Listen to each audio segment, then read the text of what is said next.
The 1990s were a strange and sparkly era, bursting at the seams with neon windbreakers, oversized flannel shirts, and a soundtrack that could shift from grunge angst to bubblegum pop without missing a beat. It was a time when the entertainment industry, riding high on the successes of VHS rentals and network television specials, poured its collective energy into creating holiday movies that could be bundled with tinsel, nostalgia, and just enough sentiment to make audiences reach for the eggnog. But not every cinematic sleigh ride landed gracefully. In fact, more than a few crashed headfirst into the chimney of bad decisions. Amid this avalanche of seasonal content, there emerged a subset of holiday films so tonally confused, poorly constructed, or unintentionally hilarious that they remain seared into memory, not for their heartwarming charm, but for their head-scratching misfires. These weren't just minor miscalculations. They were cinematic attempts at Christmas cheer that veered so far off course, they often felt like surreal fever dreams disguised in Santa hats. The festive weirdness kicked off right at the start of the decade in 1990, when Home for Christmas made its quiet debut on television screens. A made-for-TV flick that was presumably aiming for heartwarming drama, it instead stumbled into the realm of unintentionally bleak holiday slog. At the center of this Yuletide misadventure was Mickey Rooney, a screen legend who, in this outing, delivered a performance so lethargic and mumbly, it was hard to tell whether he was acting or just slowly nodding off between takes. Cast as a grizzled vagabond with a deeply buried heart of gold, Rooney shuffled through scenes with all the energy of a mall Santa 10 minutes from closing. The plot, which revolved around his unlikely bond with a runaway teen, had the potential for emotional depth, but the execution was sluggish, tone-deaf, and frustratingly one-note. Instead of exploring the hardships of homelessness with sensitivity or nuance, the film seemed to treat the issue as a seasonal prop, a bit of sad window dressing to make the eventual hugs feel earned. But the hugs never quite arrived. The emotional payoff never materialized. What viewers were left with was a plotting story in which meaningful connections were hinted at but never built, and every moment of supposed warmth felt like it had been microwaved from leftovers of better holiday scripts. Watching Home for Christmas was less like being wrapped in a festive blanket and more like being stuck in an endless snowdrift of muted dialogue and scenes that dragged on like a car ride through bumper-to-bumper holiday traffic. Unfortunately, 1990 wasn't finished delivering awkward cheer just yet. Enter It Nearly Wasn't Christmas, a film that took the simple, well-worn trope of a disillusioned Santa Claus and dialed it into a strange blend of musical confusion and narrative whiplash. Charles Durning, a dependable actor with a long and respectable career, found himself wrapped in red velvet and forced to play a version of Santa so riddled with existential dread he made Scrooge look like a motivational speaker. This wasn't your average, jolly old elf. This was a man on the verge of quitting Christmas entirely, not out of exhaustion or magical mishap, but because he had simply lost faith in humanity. What followed was 90 minutes of tonal inconsistency, as the film seesawed between attempts at lighthearted humor and bizarrely somber moments of Santa spiraling into a depressive funk. Musical numbers, meant to be uplifting, appeared seemingly out of nowhere, lingered too long, and disappeared without so much as a narrative ripple. It was as if the songs were improvised mid-scene, and nobody told the editor they were meant to be cut. The production design didn't help matters. The North Pole looked less like a magical winter wonderland and more like a department store display being packed up at the end of the season. Plastic snow, blinking lights, and elves who looked like they'd been drafted from a local elementary school's holiday concert. The film seemed unsure of its own purpose. Was it a whimsical kids' movie about saving Christmas, a sobering character study about belief in dark times, or a musical? It tried to be all three, and in doing so, became none of them. The year 1991 leaned hard into emotionally charged holiday fare and produced not just one, but two memorably odd entries in the canon of offbeat Christmas cinema. All I Want for Christmas was intended to be a heartwarming tale about the magic of the season, bringing a broken family back together. The setup had potential. Two precocious siblings concoct a plan to reunite their divorced parents in time for Christmas, inspired by the belief that holiday miracles can mend even the deepest rifts. On paper, it sounds like a gentle, uplifting story, something that might pull at the heartstrings while reinforcing timeless messages about love, hope, and family unity. But what actually unfolded on screen was something far more confusing. Instead of innocent charm, the film leaned into a brand of overly orchestrated emotional manipulation that felt less like kids being resourceful and more like kids playing psychological chess. The dialogue was crammed with lines that no actual child would say, making the characters feel more like scripted avatars for the filmmaker's intentions than real people. The children's elaborate scheme felt just a touch too calculating, veering dangerously close to emotional blackmail. While the film certainly had a glossy holiday sheen, snow, lights, grand gestures, it ultimately missed the deeper notes of authenticity, resulting in a movie that felt like it was trying too hard to be meaningful without ever really earning its sentiment. In the same year, the world was also treated, or perhaps subjected, to The Christmas Tree, an animated special so poorly executed that it quickly became a cult favorite for fans of so bad it's good holiday media. From the opening frames, it was clear that this wasn't your average seasonal cartoon. The animation was almost defiantly rough, with character designs that looked like they'd been doodled during a particularly boring staff meeting, and motion that lagged behind like a buffering video on a dial-up connection. Characters moved with a jerky awkwardness that made basic gestures, walking, talking, even blinking, feel like unintended comedy. The voice acting didn't help matters. Some lines were mumbled so quietly they were barely audible, while others were delivered with the full emotional range of a vending machine. As for the plot, it seemed to have been stitched together from old greeting cards, random dreams, and a vague understanding of what might count as a moral lesson. Characters made baffling decisions, emotional arcs went nowhere, and the central message, whatever it was meant to be, got buried under layers of visual and narrative confusion. Watching The Christmas Tree felt less like enjoying a holiday story, and more like trying to decipher a strange cultural artifact from a civilization that once vaguely understood what Christmas was about. The following year, 1992, added its own oddball offering in the form of Christmas in Connecticut, a made-for-TV remake of the beloved 1945 romantic comedy. What made this remake particularly noteworthy wasn't the script or the cast. It was the director. For reasons that remain unclear, action icon Arnold Schwarzenegger stepped behind the camera for the first time to direct this quaint little holiday film. The original was a sharp, snappy romantic farce with plenty of old Hollywood charm. Arnold's version? Not so much. The remake trudged along with uncertain pacing, listless performances, and a general absence of the spark that made its predecessor so enduring. Scenes that should have been funny fell flat. Dialogue that should have zinged just sort of sat there. Even the set design felt muted, like someone had turned down the Christmas dial and forgotten to turn it back up. Schwarzenegger even gave himself a cameo, which added to the film's odd energy. Imagine seeing the Terminator show up in a gingerbread sweet romantic comedy, and you've got the right idea. It wasn't aggressively terrible. It was just quietly disappointing. The kind of film that leaves you shrugging and saying, well, that happened. In 1993, the Christmas season attempted to blend ballet, celebrity, and cinematic spectacle with The Nutcracker, a film adaptation of George Balanchine's revered stage version of the classic holiday ballet, in a move that reeked of studio-driven marketing decisions.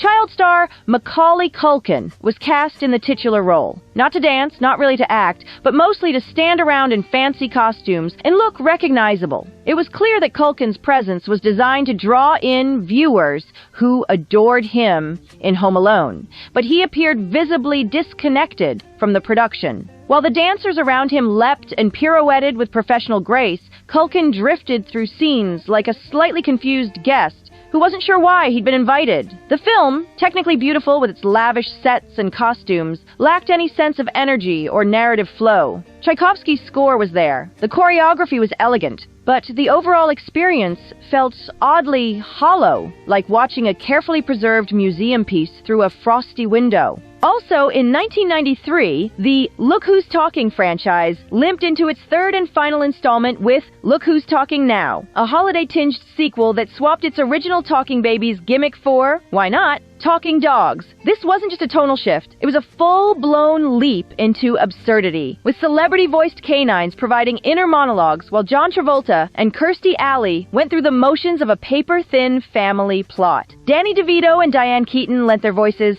to the furry protagonists, who seemed more focused on matchmaking and mischief than anything remotely seasonal. While the film technically takes place during the holidays, the Christmas elements felt tacked on, like a last-minute decision to justify justify releasing it in November. The humor was scattershot, the story meandered with all the focus of a distracted puppy, and the franchise's once charming premise had long since lost its novelty. It wasn't so much a movie as it was a desperate attempt to wring a few more dollars out of a franchise that had already said all it had to say. By 1994, holiday television was overflowing with formulaic cheer, and A Christmas Romance was no exception. Featuring Olivia Newton-John as a widowed mother fighting to keep her home, the film hit every expected beat with the precision of a paint-by-numbers kit. A blizzard traps her with a handsome banker who came to deliver foreclosure papers, and within a few days, between mugs of cocoa, soft piano music, and tearful conversations, they fall in love. There's even a child with a heart condition. Just to make sure your emotions are properly manipulated, Newton-John does her best to elevate the material, singing and emoting with genuine effort. But the script offers her little to work with. Every plot twist is visible from miles away, and the dialogue sounds like it was recycled from earlier, equally generic holiday movies. The film isn't offensively bad, it's just aggressively safe, the cinematic equivalent of a lukewarm cup of eggnog.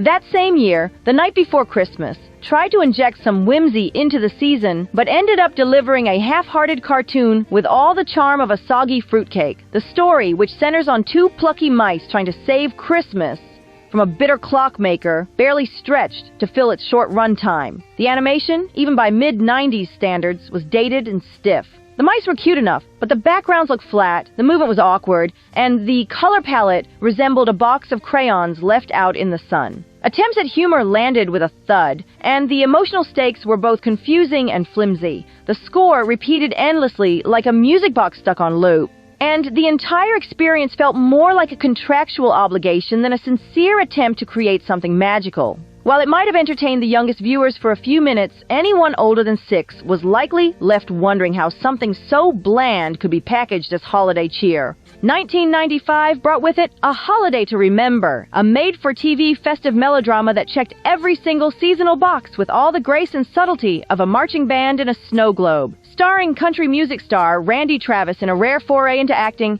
the film follows the well-worn blueprint of a city woman returning to her picturesque small hometown for the holidays, only to find herself face-to-face with the rugged man she left behind. In this case, Travis plays said rugged man with a level of emotional restraint that borders on comatose. His performance hovers somewhere between the quiet intensity of someone trying to remember their grocery list and the vacant charm of a holiday sweater catalog model. His attempts at expressing heartfelt regret come off more like he's apologizing for overcooking the turkey than for lost love. The plot clings to holiday tropes like a tree to its last pine needle. There's a lonely, big-eyed orphan in need of a home, a Christmas pageant that conveniently brings the whole town together, and a steady stream of snowy backdrops that look like they were filmed in a snow machine showroom. The emotional beats come thick and fast, but without any of the nuance or build-up that might make them feel earned. Everything happens exactly when you'd expect, in exactly the way you'd predict. The script piles on the sentiment so heavily that by the halfway mark, the story begins to collapse under its own weight. It's not a film that asks you to feel something. It demands it with swelling music, meaningful glances, and Hallmark-ready monologues that hit harder than a reindeer to the gut.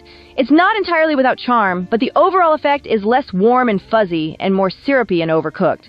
In 1996, the holiday genre took a wild turn into absurdity with Santa with Muscles, a film so aggressively strange it almost defies explanation. This was the late Hulk Hogan's attempt to become a family film hero, and the result was one of the most baffling entries in the holiday movie canon. The premise alone feels like it was concocted during a high-stress toy marketing meeting. Hogan plays Blake Thorne, a millionaire health food mogul with a bad attitude and a worse wardrobe who suffers a head injury and suddenly believes he's Santa Claus.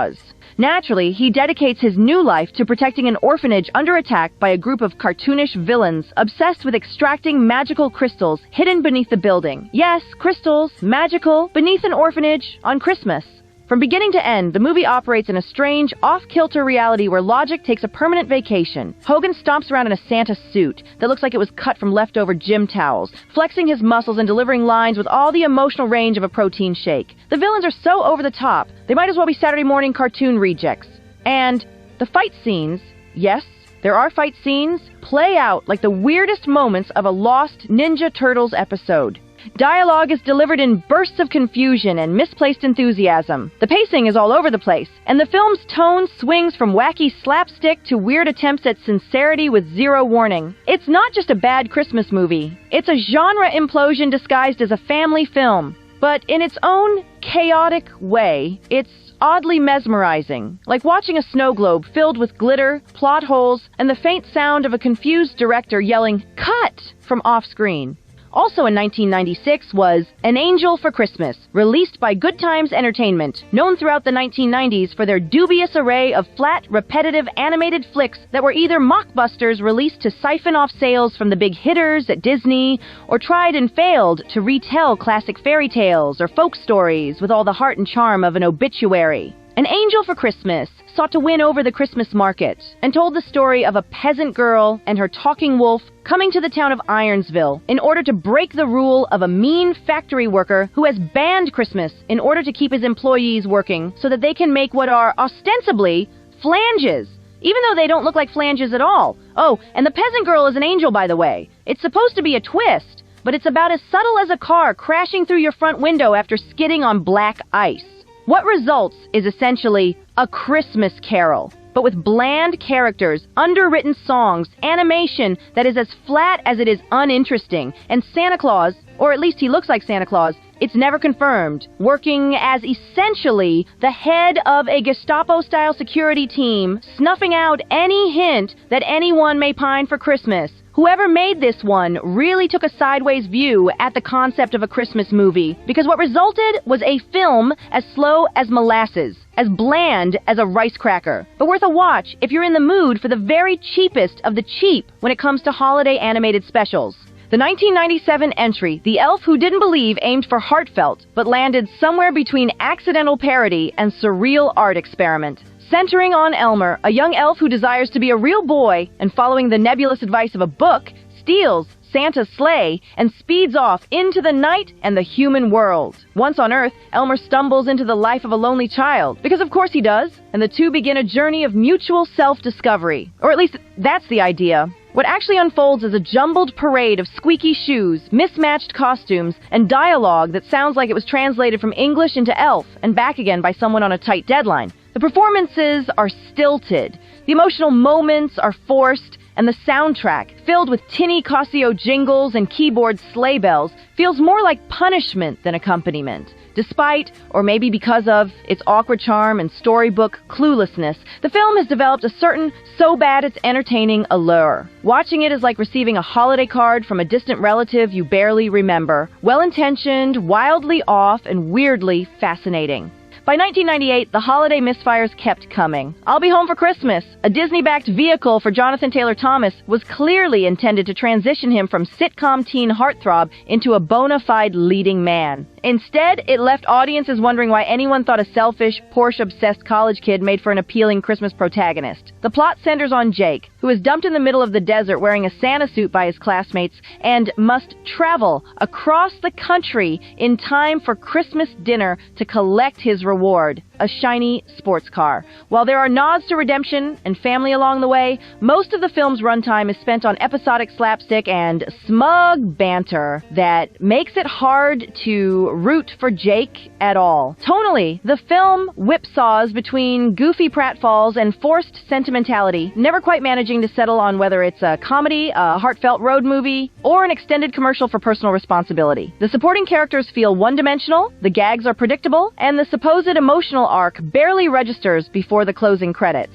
There's even a bizarre detour involving a charity Santa race and a reindeer-related brawl that seems lifted from an entirely different movie. Despite its glossy production and Disney polish, I'll Be Home for Christmas feels hollow at the center, like a beautifully wrapped box filled with packing peanuts. Also, in 1998 came Richie Rich's Christmas Wish, a direct-to-video sequel that boldly asked, what if It's a Wonderful Life had no emotional stakes, no memorable characters, and was written entirely by a committee of marketing executives? Starring David Gallagher of Seventh Heaven fame. The film follows Richie as he wishes he'd never been born, then spends the rest of the runtime wandering through a world that is frankly not all that different without him. The alternate universe scenario barely registers any dramatic impact. The bad guys are mildly rude, the toy factory runs slightly less efficiently, and no one seems particularly devastated by Richie's absence. The plot limps forward with the energy of a snowman in July, and Gallagher, while competent, can't do much with a script that treats its moral lessons like lines from a corporate training video. Even the film's attempts at humor feel recycled, and the antagonist, Reggie, seems more like a bratty cousin than a genuine threat to holiday spirit. It's a sequel that answers a question no one asked, and does so in the most forgettable way possible. Finally, 1999 closed the decade with a whimper courtesy of Santa's Special Delivery, a British-French animated special that tried to blend cutting-edge tech anxiety with holiday magic and instead delivered an awkward mess of slow-moving animation and narrative nonsense. The setup involves Santa accidentally deleting his address list after being given a new personal computer and also shaving his beard off too, leaving him no choice but to recruit Leon, a 10-year-old computer whiz, to digitally restore Christmas. The animation feels like a throwback to the 1980s classroom videos. The character designs are lifeless, and the pacing is so lethargic it could double as a sleep aid. The story tries to inject drama into Code Recovery, which is a bold move, but it's hard to feel tension when the stakes are essentially one big Control-Z. The voice acting is unremarkable at best, and though Rick Mail lends his voice to Santa, even his natural charisma can't overcome the dead air and stilted dialogue. The special barely aired, barely registered, and was soon buried beneath layers of snow and collective forgetfulness, only to resurface occasionally online as a curious relic from a time when the digital age collided awkwardly with holiday tradition. In the end, the worst Christmas movies of the 1990s weren't quiet missteps. They were loud, flashy, and often deeply weird attempts to manufacture holiday cheer in ways that defied logic, taste, and in some cases basic storytelling. But for all their failures, they left a strange legacy, a cautionary tale for filmmakers, and a bizarre, glittering gift for anyone who enjoys watching cinematic sleigh rides veer wildly off course. They may not have captured the true meaning of Christmas, but they certainly captured something, a wild, tinsel-covered spirit of reckless holiday ambition. Come along, let's sing, where the joy will bring. Tune into the beat, feel the magic, it's true. Channel 199X, we're here just for you.